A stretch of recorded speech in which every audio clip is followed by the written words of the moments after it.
आज मैं आपसे सिर्फ एक राज्य की कहानी नहीं बल्कि एक ऐसी मिट्टी की कहानी साझा करना चाहता हूं जिसने जितना दर्द देखा है उतना ही साहस भी दिखाया।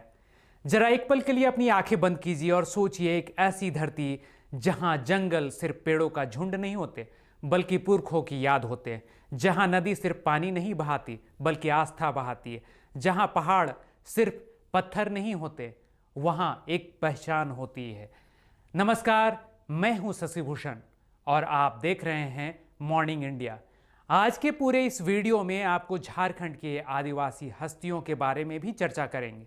आज 9 अगस्त है, विश्व आदिवासी दिवस है और सच कहूं दोस्तों, अगर आदिवासी समाज की बात हो और झारखंड का नाम ना आए तो वह बात अधूरी रह जाती है, क्योंकि झारखंड सिर्फ नक्शे पर बना एक राज्य नहीं है, यह एक संघर्ष है, यह एक इतिहास है, यह एक पहचान है और यह उन लाखों लोगों की कहानी है जिन्होंने जल, जंगल और जमीन के लिए सब कुछ दांव पर लगा दिया। आज हम उस सफर पर चलेंगे जहां तीर कमान से अंग्रेजी हुकूमत को चुनौती देने वाले योद्धा भी मिलेंगे और वहीं से आज की वे बेटियां भी जिन्होंने ओलंपिक तक में तिरंगा लहराकर पूरी दुनिया को बता दिया कि झारखंड क्या है। लेकिन शुरुआत वहीं से करते हैं जहां से इस दिन की शुरुआत हुई। साल 1982 जिनेवा में संयुक्त राष्ट्र के मंच पर आदिवासी समाज के अधिकारों और उनके अस्तित्व पर एक बड़ी बैठक हुई और फिर 1994 में तय हुआ कि हर साल 9 अगस्त को दुनिया भर के आदिवासी समुदायों के सम्मान में उनकी संस्कृति और उनके योगदान को याद किया जाएगा। यानी आज का दिन सिर्फ एक तारीख नहीं है, यह उन लोगों को सलाम करने का दिन है जिन्होंने सदियों तक बिना किसी शोर के, बिना किसी प्रचार के प्रकृति की रक्षा की है। दोस्तों, थोड़ा हम इतिहास की तरफ चलते हैं तो यकीन मानिए झारखंड का इतिहास जितना गौरवशाली है उतना ही कम पढ़ाया गया है। बहुत कम लोग जानते हैं कि 1857 की क्रांति से भी पहले झारखंड की धरती पर अंग्रेजों के खिलाफ बगावत शुरू हो चुकी थी। सबसे पहले नाम आता है तिलका मांझी, झारखंड के पहले आदिवासी शहीद।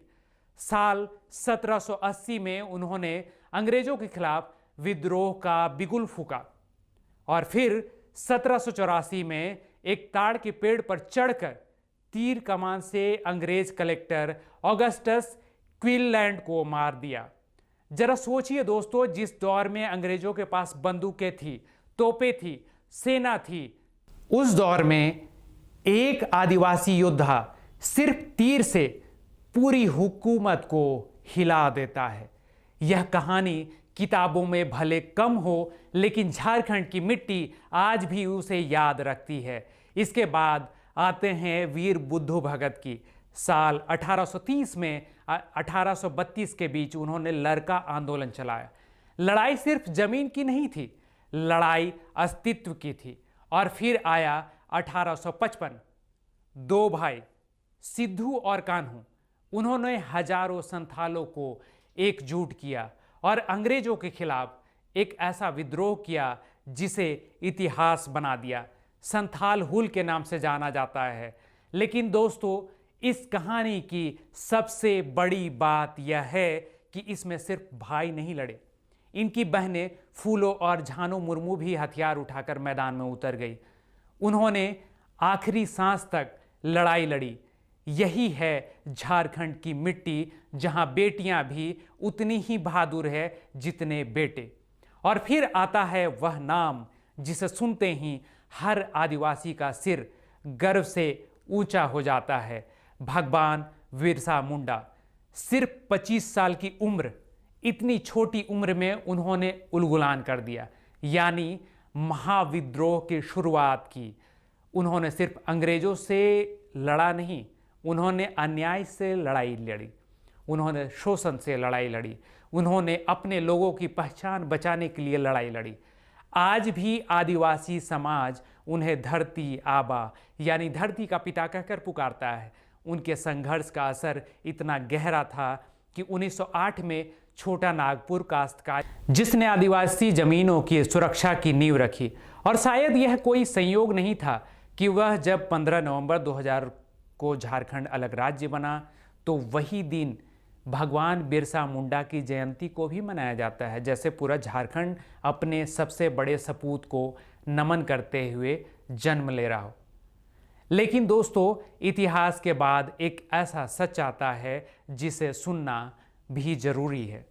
लंबे समय तक आदिवासी समाज को सिर्फ मजदूर समझा गया। चाय बागानों में काम करने वाला, कोयला खदानों में उतरने वाला, फैक्ट्रियों में पसीना बहाने वाला। मानो उनके पास सिर्फ मेहनत थी, बुद्धि नहीं। मानो उनकी संस्कृति, उनका ज्ञान, उनकी कला किसी काम की नहीं थी। लेकिन सच बिल्कुल उल्टा था। और आज झारखंड का आदिवासी समाज अपने काम से इस सोच को तोड़ रहा है। आज वही हाथ आज कभी मजदूरी के लिए जाने जाते थे, बांस से अद्भुत कलाकृतियां बना रहे, तसर रेशम की ऐसी साड़ियां बुन रहे हैं जिनकी चमक विदेशों तक पहुंच रही है। जड़ी बूटियों का ज्ञान, मिट्टी और धातु का कला, हस्तशिल्प, इन सब ने झारखंड को नई पहचान दी है। राज्य के कई पारंपरिक उत्पादों को जीआई टैग मिला है और राष्ट्रीय मान्यता भी मिली है। यानी अब दुनिया कह रही है कि यह सिर्फ मेहनतकश समाज नहीं, यह रचनात्मक समाज भी है, यह कला का समाज है, यह ज्ञान का समाज है। और आज़ादी के बाद भी लड़ाई खत्म नहीं हुई। जल, जंगल और जमीन की रक्षा की लड़ाई चलती रही है। और इस धरती ने फिर ऐसे लोगों को जन्म दिया जिन्होंने पूरे देश ने पद्मश्री देकर सम्मानित किया, जिसमें सिमोन उरांव, जिन्हें लोग झारखंड का जल पुरुष भी कहते हैं। बिना किसी बड़े सरकारी सहारे के उन्होंने तालाब, बांध और जल संरक्षण के ऐसे काम किए कि सूखी जमीन फिर से हरी हो गई।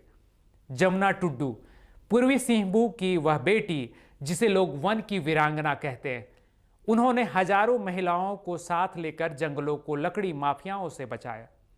डॉक्टर रामदयाल मुंडा, एक महान विद्वान, कलाकार और बांसुरी वादक, जिन्होंने झारखंड संस्कृति और मुंडारी भाषा को संयुक्त राष्ट्र के मंच तक पहुंचाया।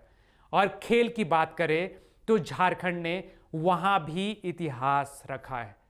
जयपाल सिंह मुंडा, उनकी कप्तानी में भारत ने 1928 में पहला ओलंपिक हॉकी स्वर्ण पदक जीता और उसी विरासत को आगे बढ़ाया गुमला की निक्की प्रधान और सिमडेगा की सलीमा टेट्टे जैसी बेटियों ने, जिन्होंने ओलंपिक तक में झारखंड का नाम रोशन किया। तो दोस्तों, हम झारखंड को देखते हैं तो हमें सिर्फ कोयला, खनिज और जंगल नहीं दिखने चाहिए। हमें तिलका मांझी का साहस दिखना चाहिए, हमें फूलो झानों का बलिदान दिखना चाहिए, हमें बिरसा मुंडा का उलगुलान दिखना चाहिए, हमें सिमोन उरांव का जल संरक्षण दिखना चाहिए, हमें जमुना टुड्डू का जंगल प्रेम दिखना चाहिए और हमें उन कलाकारों के हाथ दिखने चाहिए जो बांस, धागे और मिट्टी और रेशम से दुनिया को, झारखंड की पहचान दे रहे हैं। समय आ गया है कि हम आदिवासी समाज को दया की नज़र से नहीं, सम्मान की नज़र से देखें। वह समाज सिर्फ मेहनतकश नहीं है, यह योद्धाओं का समाज है, यह कलाकारों का समाज है, यह प्रकृति के सबसे सच्चे रखवालों का समाज है। इसने हमेशा दिया है, कभी अपना खून, कभी अपना पसीना, कभी अपनी कला, लेकिन कभी हार नहीं मानी। याद रखिए, झारखंड की मिट्टी सिर्फ खनिज नहीं देती, यह वीर पैदा करती है, यह कलाकार पैदा करती है, यह जज्बा पैदा करती है जो हर बार गिरकर फिर खड़ा हो जाता है। इस वीडियो में इतना ही। विश्व आदिवासी दिवस पर आप सभी को हार्दिक शुभकामनाएं। जय झारखंड, जय आदिवासी समाज।